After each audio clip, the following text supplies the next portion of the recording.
안녕하세요. CJ투데이 6월 18일 키워드 앤 썰입니다. 지금까지 이런 뉴스는 없었다. 이것은 뉴스인가 혁신인가 라는 멘트를 자신있게 내뱉을 수 있는 시간이 빨리 오기를 바라면서 오늘의 키워드 앤 썰을 시작해 보겠습니다. 오늘 제가 선정한 키워드는 카자흐스탄 시위, 전동 킥보드 공유 서비스, 친선 골프대회, 한국어 교사 연수, 질산염, 과다 과일주의, 그리고 공지사항입니다. 오늘 공지사항에 깜짝 놀랄만한 소식이 포함되어 있으니 참고해 주시기 바랍니다. 첫 번째 키워드 카자흐스탄 시위입니다. 지난 6월 9일 치른 카자흐스탄 선거 후폭풍이 잠깐이나마 거세게 일어났습니다. 큰일이 일어나지 않을까 걱정했는데 다행이라고 해야 할지 안타깝다고 해야 될지 모르겠지만 시위했던 시민들의 집단 행동은 일단락되고 진정 국면에 들어간 것으로 보이는데 SNS는 일부 시민이 아직도 연행되는 영상이 올라오고 있습니다. 10일부터 4일간 알마티와 누르스탄을 중심으로 일어난 시위로 인해 거의 2,000명에 가까운 시민이 연행되었다고 현지 언론에서 전했는데요. 대통령이 시민들을 모두 석방하라는 명령을 한 것으로 전해집니다. 시민들의 집단 행동은 주로 SNS를 통해 정보를 주고받았는데 왓츠앱, 텔레그램, 페이스북, 인스타그램 등이 차단되면서 집단 행동을 지속하는 것이 불가능하게 되었던 것이 아닌가 생각됩니다. 정부 관련 기관에서는 국가 비상사태 시 인터넷을 차단할 수 있다는 법적 근거를 제시했지만 반대편에서는 자금의 상황이 국가 비상사태였는지에 대한 판단이 명확하지 않은데 인터넷을 차단한 것은 과도한 조치라고 주장하기도 합니다. 이번 상황과 관련해 미국에 거주하는 카자흐스탄 유학생과 한국에서 유학하는 카자흐스탄 학생들의 소규모 시위도 SNS 통해 확인할 수 있었습니다. 페이스북 친구인 천정우님의 포스팅 중 이번 카자흐스탄 국민들의 시위 관련 내용에 이런 부분이 있습니다. 천정우님이 대학을 졸업한 평범한 카자흐스탄 사람에게 물어보니 나는 지금 그럭저럭 살고 있고 별로 불만도 없다. 내일도 아닌데 그런데 참가해서 뭐하냐 라고 했다고 합니다. 기득권층이 함께하지 않는 한 어지간한 물리력으로 정권의 방향을 바꾼다는 것은 그리 쉽지 않을 것이라고 보입니다. 안타깝지만 이상과 현실의 괴리는 언제 어디나 있는 것 같고요. 개인적으로 이상과 현실의 괴리가 적은 곳을 선진국이라 부를 수 있지 않을까 생각합니다. 두 번째 키워드 전동 킥보드 공유 서비스입니다. 알마티의 전동 킥보드 공유 서비스가 시행될 것이라고 알마티 예를라 아우케노프 부시장의 말을 인용해 현지 언론이 전했습니다. 기사 사진에는 바이백 시장이 나왔는데 기사 내용에는 부시장이 언급되었지만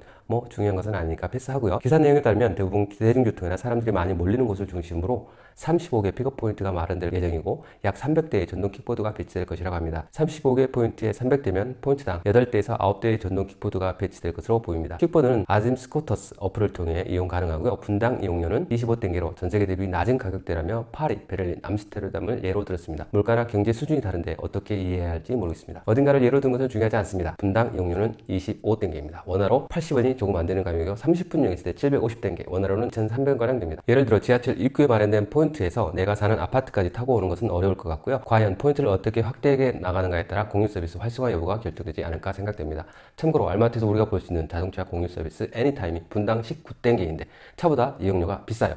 아이러니하죠? 세 번째 키워드 친선 골프 대회입니다. 지난 15일 카자흐스탄 지상사협의회와 중소기업 연합이 친선 골프 대회를 가졌습니다. 40여 명이 참석한 이날 골프 대회는 화창한 날씨에서 시작했지만 중간에 알마티의 변덕스러운 날씨로 인해 일부 참가자들은 경기를 포기하기도 한 것으로 전해집니다. 지상사와 중교회는 카자흐스탄 한인경제단체의 핵심 주축으로 카자흐스탄 한내와 함께 교민들을 위한 행사에 적극적인 후원과 협조를 하고 있습니다. 그리고 불이웃 돕기, 장학금 전달 등 우리가 흔히 이야기하는 기업의 사회적 환원을 실천하며 현지에서 한국 기업의 이미지 향상과 나아가 친한 분위기 형성에 이바지하고 있습니다. 황산벌에서 정진현 씨가 김유신 역을 맡아 이런 대사를 하죠. 세상은 강한 자가 살아남는 기가 아니라 살아남는 자가 강한 기야. 알마티 경기가 좀처럼 회복세를 보이지 않아 철수하거나 외형을 축소하는 상황 속에서도 꿋꿋하게 버텨가는 우리 기업들이 살아남아 강한 기업의 면모를 보여주시길 응원합니다. 네 번째 키워드는 한국어 교사 연수입니다. 17일부터 5일간 카자흐스탄 알마티에서 알마티 한국교육원과 카자흐스탄 한글학교 협회가 주최하고 제2동보호재단이 후원한 2019 카자흐스탄 한국어 교사 연수가 진행됩니다. 2017년 11월 발족 후 12월 재단인가 2018년 1회 한국어 교사 연수를 거쳐 올해 두 번째 카자흐스탄 전역에서 한국어 교육을 하고 있는 교사들이 참석해 한국어 교사 연수가 진행됩니다. 강사를 포함해 약 50여 명이 참석하는 교사 연수는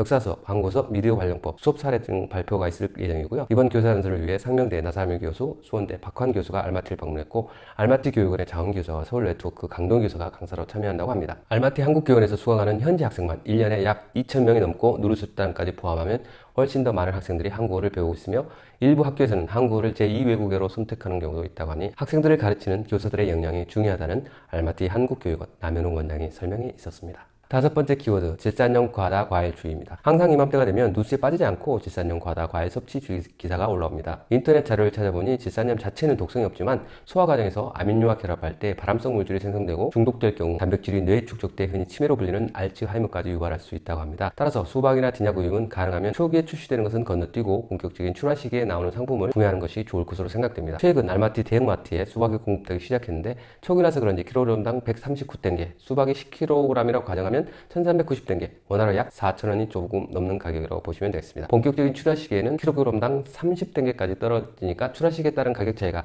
약 4배에서 5배까지 난다고 볼 수 있습니다. 다음은 공지사항입니다. 앞선 영상에서도 말씀드린 적이 있지만 9월 14일 카자흐스탄 한인회와 카자흐스탄 코리안협회가 임시정부 100주년을 기념해 최초로 공동 행사를 주최하게 되었습니다. 행사는 평화통일기원 2019 카자흐스탄 한민족 축제로 우리는 하나다라는 슬로건으로 행사를 진행하게 됩니다. 현재까지는 날짜만 정해져 있고 행사 장소는 아직 확정되지 않았습니다. 구체적인 소식은 내용이 확인되는 대로 바로바로 전해드리도록 하겠습니다. 교민 여러분의 많은 관심과 참여 바랍니다. 두 번째 공지는 임성근 셰프가 본인의 이름을 걸고 알마트에 진출한다는 내용입니다. 현재까지 파악된 소식에 의하면 7월 둘째 주에 오픈 예정이고 지난번에 알마트를 방문해 한식당을 돌면서 시장 조사를 마친 것으로 전해집니다. 임성근 셰프는 한식 대첩 3 우승자이자 한식문화교류협회 수석부회장 그리고 각종 요리 경연대회에서 금상을 수상한 화려한 타이틀을 가진 요리사로 방송에서도 조명받고 있는 인물이라고 합니다. 이상으로 2019년 6월 18일 CI투데이 키워드 앤서를 마치겠습니다. 구독과 좋아요가 이렇게 큰 힘이 되는지 몰랐습니다. 시청해주신 여러분 감사합니다. 오늘도 행복한 하루 되세요.